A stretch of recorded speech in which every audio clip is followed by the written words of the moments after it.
تو اب قمر بھائی ہم ایک بات کرتے ہیں، ایک ورلڈ ریکارڈ بنا ہے قمر بھائی ٹیسٹ کرکٹ میں، اس کے بارے میں بات کرتے ہیں۔ قمر بھائی انگلینڈ میں ایک جو ہے نا ڈومیسٹک کا میچ ہو رہا تھا، کلب کرکٹ کا میچ ہو رہا تھا، اس میں قمر بھائی ٹیسٹ کرکٹ کا ایک ایسا ریکارڈ بنا ہے جو قمر بھائی شاید زندگی میں کبھی نہیں ٹوٹ پائے گا۔ قمر بھائی اس کے بارے میں آپ کو بتاتا ہوں۔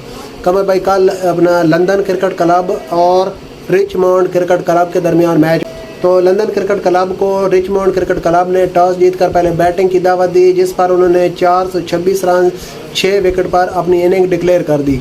تو اس کے بعد قمر بھائی جو دوسری ٹیم بیٹنگ کرنے آئی، قمر بھائی آپ سن کر حیران رہ جائیں گے کہ اس ٹیم نے ایک ایسا ریکارڈ بنایا ہے، ایک ایسا کارنامہ سر انجام دی کہ سننے والوں کی عقل دنگ رہے۔ تو قمر بھائی وہ ٹیم جو ہے نا صرف ایک سکور پر آؤٹ ہو گئی ہے، 5.4 اووروں میں صرف ایک سکور پر آل ٹیم آؤٹ ہو گئی۔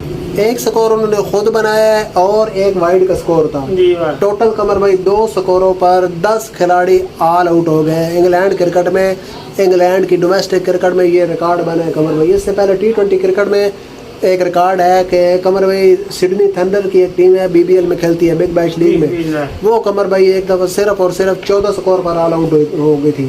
اور قمر بھائی ایک مزے کی بات آپ کو بتاؤں، وہ اسلام آباد یونائٹڈ والا ایلیکس ہیلز نہیں ہے، وہ بھی اس ٹیم میں کھیل رہا تھا، لیکن اس کے باوجود وہ ٹیم جو ہے صرف اور صرف 14 رنز پر سڈنی تھنڈر کی ٹیم آل آؤٹ ہو گئی تھی۔ تو قمر بھائی آج کی ویڈیو ادھر ختم کرتے ہیں۔ امید کرتے ہیں آپ کو ہماری یہ مزیدار ویڈیو، معلوماتی ویڈیو پسند آئے گی۔ اگر پسند آئی تو ویڈیو کو لائک، شیئر اور کامنٹ کیجیے گا۔ ملتے ہیں اگلی ویڈیو میں، تب تک کے لیے اللہ۔